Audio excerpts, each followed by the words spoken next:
I feel something is brewing and something's about to explode. It was also influenced by Blake Lively's narrative. Blake Lively just blew her own cover. And honestly, it's almost impressive.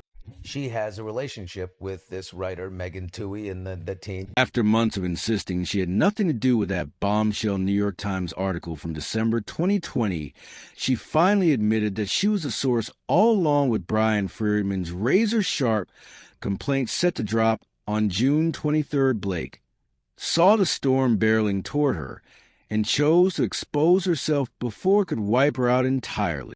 And she told me, referring to Blake Lively, that Blake Lively told her something, which is pretty new information. Blake Lively just delivered a confession so dramatic it deserves its own Oscar. The Hollywood darling has officially imploded publicly and spectacularly yesterday in what can only be described as a courtroom equivalent of setting herself on fire. Blake admitted to the very thing she spent months denying. Yes, Blake Lively admitted that she gave an interview to the New York Times that feels like a recipe to self-destruct. Remember the journalist who wrote, "We can bury anyone inside a Hollywood smear machine," about the alleged smear campaign against Blake Lively and how traumatized she was for all the SH that was going on. Let's start with the infamous New York Times piece from December 2020, for we can bury anyone inside a Hollywood smear machine. This article painted Blake as the ultimate victim, a shining star crushed under the weight of a sinister Hollywood machine.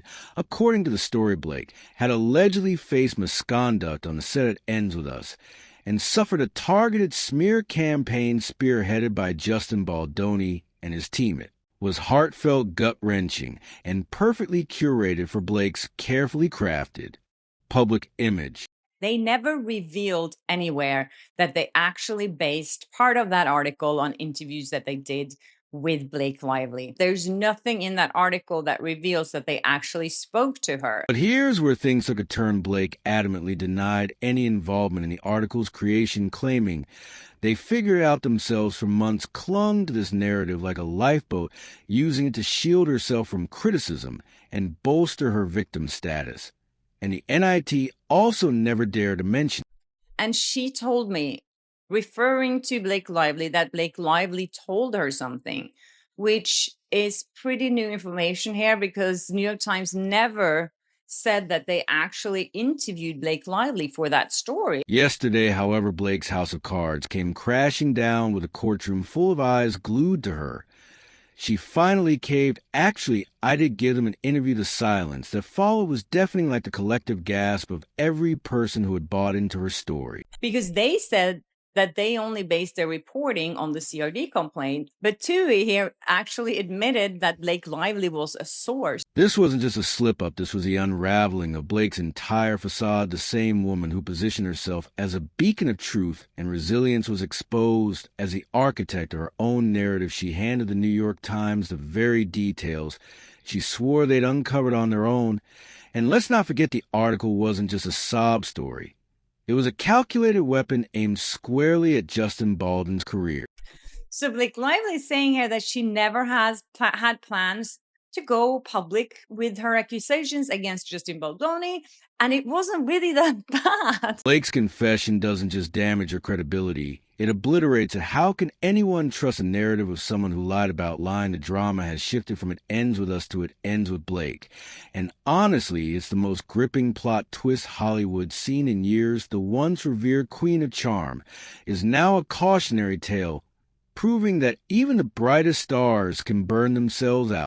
You know, I spoke up because I wanted to address it, and I thought that I had, and I never had any intention of discussing this or going public with my accusations. Blake Lively's innocence was always her strongest asset, a perfectly crafted facade that could disarm critics and win over fans without breaking a sweat.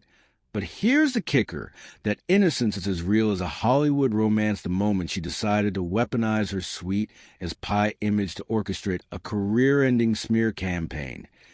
She let go of the one thing keeping her untouchable, and now is floating away as unreachable as that balloon at a kid's birthday party. Well, this gives Justin Baldoni's legal team new arguments that New York Times article wasn't just based on facts.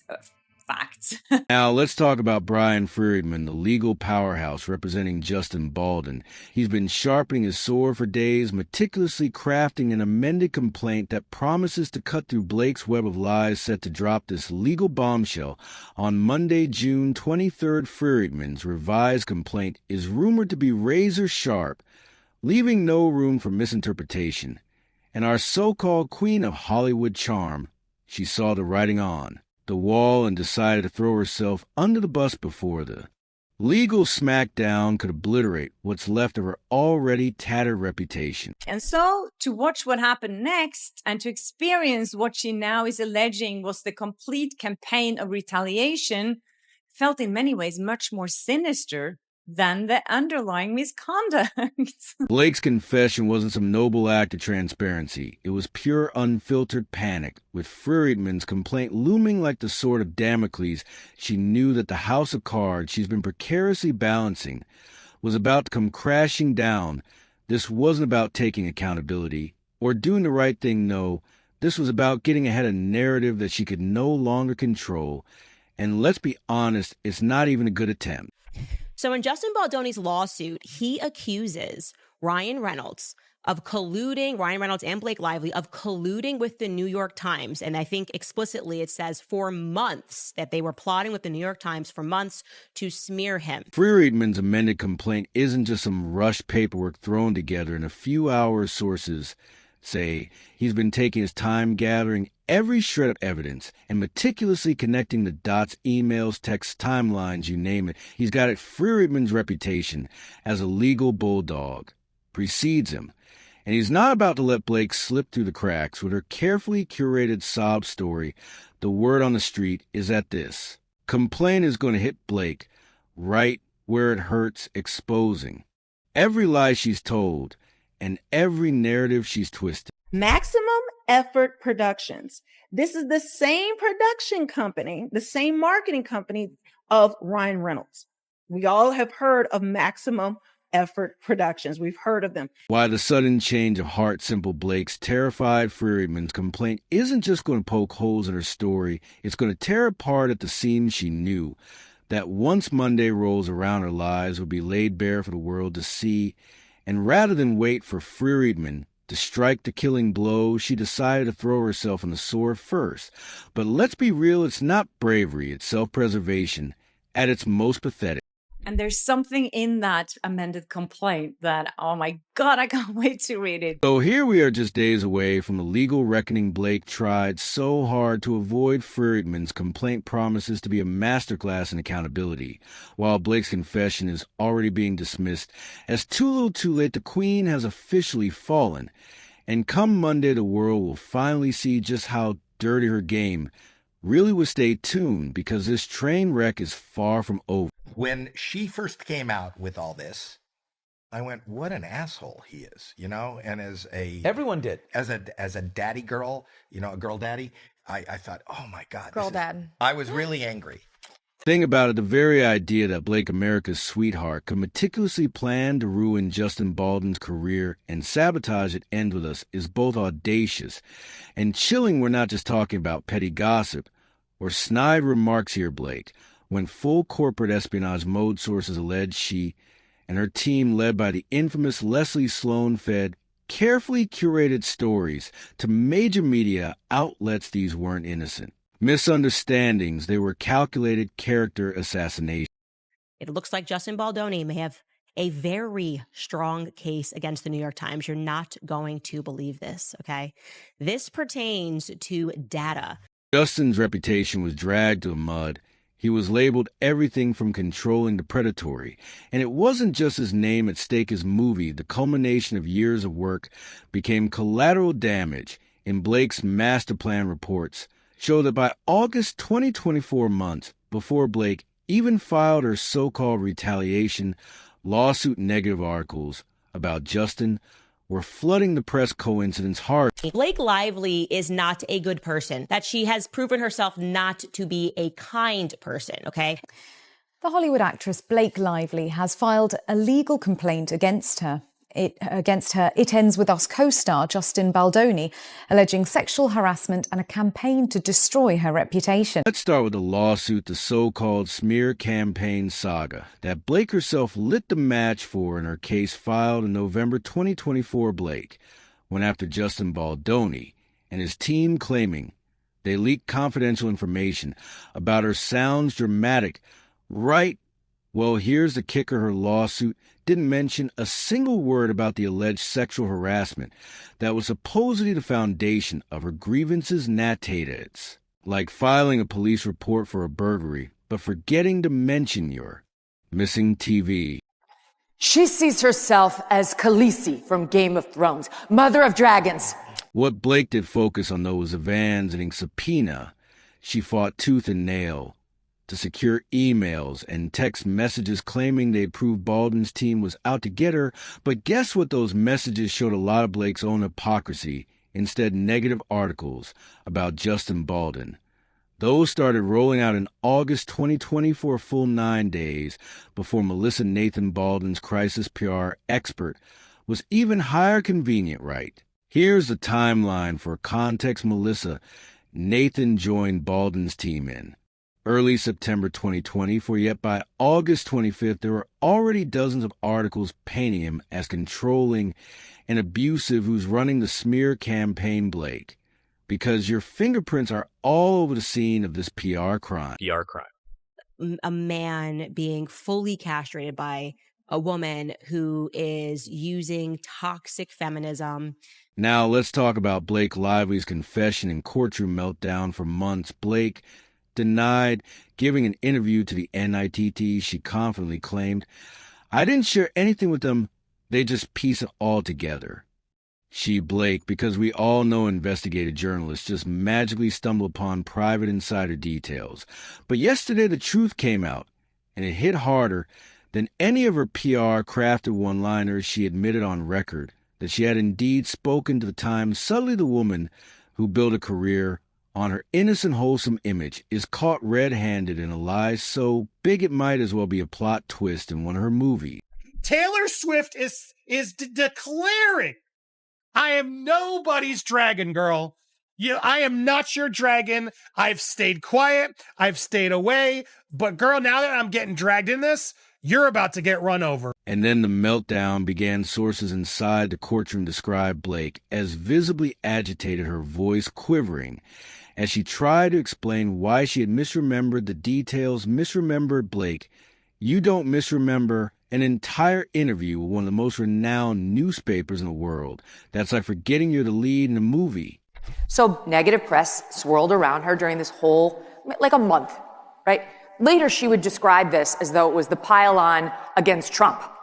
Honestly, it's like most of us, especially in Republican politics or the news, this is called Tuesday for us. What's worse is how blatantly transparent her motives became when questioned about the timing of her allegations against Justin Baldwin and her supposed retaliation claims. Her answers fell apart faster than It Ends With Us box office projections, down 40% since the controversy erupted. Blake admitted that her focus wasn't entirely on misconduct or harassment, but rather on protecting her reputation. Let that sink in. The same woman who built her narrative around being a voice for survivors essentially confessed that this was never about justice, it was damage control. The numbers don't lie. Articles attacking Justin began circulating as early as August 2020, months before Blake's claims surfaced publicly. By the time Melissa Nathan, the so-called architect of Justin's PR team, even entered the picture, there were already dozens of stories framing Justin as a villain. Blake's accusations about him launching a smear campaign, the timeline doesn't hold up, and the court wasn't buying it. So basically what she's saying here is what Blake Lively did to herself by behaving the way she did is much worse than what she's accusing Justin Baldoni of doing to her. But perhaps the most telling moment was when the judge pressed Blake on her evidence, asked to provide proof of this alleged retaliation. Blake could only muster vague anecdotes and unverified accounts, no hard facts, no emails, no paper trail. It was all hearsay. And in a court of law, hearsay doesn't cut it. So Blake Lively is continuing her delusional path forward, thinking that somehow she can get out of this lawsuit if she has just enough of the right PR and Hollywood friends on her side. Blake's meltdown wasn't just a personal disaster. It was a public unraveling of her credibility for years. She's wielded her charm and star power to control the narrative, but now the narrative has slipped from her grasp. The Queen of Hollywood Grace is officially dethroned, and the world is left wondering, was the real Blake Lively always this messy, or is this just a fallout from years of unchecked ego? Either way, it's not a good look, and no amount of Betty Boos can wash this one down now. Blake's public narrative was all about being a victim. She painted herself as a brave woman standing up against the Hollywood patriarchy. But let's zoom in on the details. Her lawsuit was suspiciously vague. While Blake told the public she was fighting against harassment and misconduct, her legal documents focused solely on confidential information and reputation management. It's almost like she was more upset about people knowing the truth than anything else. We've got these messages about, this long friendship between these two girls, and she knows the real Taylor. And speaking of contradictions, let's talk about Blake's star power and how she's used it. Blake wasn't just a Hollywood darling. She was a force to be reckoned with, but with great power comes great responsibility, or in her case, great irresponsibility. She leveraged her influence to bulldoze over anyone who got in her way, from reporters to subreddit moderators. No one was safe in the Lively machine. Take it ends with lawsuit. Subreddit, this neutral space, turned into a propaganda hub practically. Overnight in June 2025, moderators who didn't toe the pro-Blake line kicked out discussions questioning her narrative deleted. It's almost like Blake thought she could rewrite the internet to fit her version of the story. Spoiler alert, the internet doesn't work that way, Blake. I think that's right. I think, Blake was threatening, months before the New York Times thing happened. Mm-hmm. She was constantly threatening different things. At one point she's threatening, I'm not going to promote this movie if I don't get my way on this. But let's not forget the promotional tour for It Ends With Us, the real beginning of Blake's downward spiral. While promoting a film about domestic violence, she was busy pushing her alcoholic beverage brand, Betty Boos Classy, Right One News anchor, even cracked open a can of her booze on air while discussing the film's themes. And if that wasn't tone deaf enough, Blake hosted a premiere party in December 2024 with themed cocktails named after the film's characters, including the abuser. Yes, you heard that right. Fans were outraged. Book talk exploded. Colleen Hoover's fan group revolted, and domestic violence advocates were furious. Blake managed to alienate an entire fan base in record time.